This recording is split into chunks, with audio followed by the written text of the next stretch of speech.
भारत दुनिया के लिए तरक्की में इजाफे के मॉडल के तौर पर खड़ा है। नई दिल्ली में एक तकरीब से वज़ीर-ए-आज़म नरेंद्र मोदी का खिताब।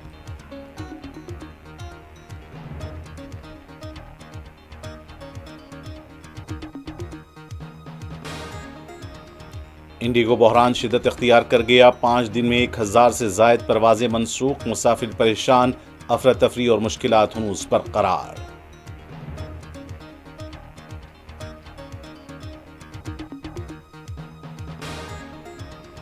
इंडिगो बहरान बोर्ड का हंगामी इजलास, क्राइसिस मैनेजमेंट ग्रुप तश्कील, बहाली मामूलात के लिए इक़दामात तेज, बोर्ड अरकान मुसलसल राब्ते में।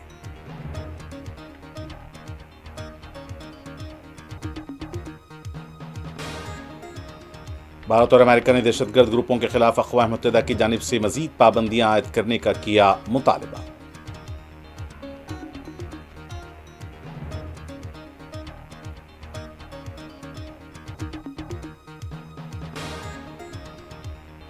शुमाली गोवा के नाइट क्लब में सिलेंडर धमाका, आग लगने से 25 अफराद हलाक।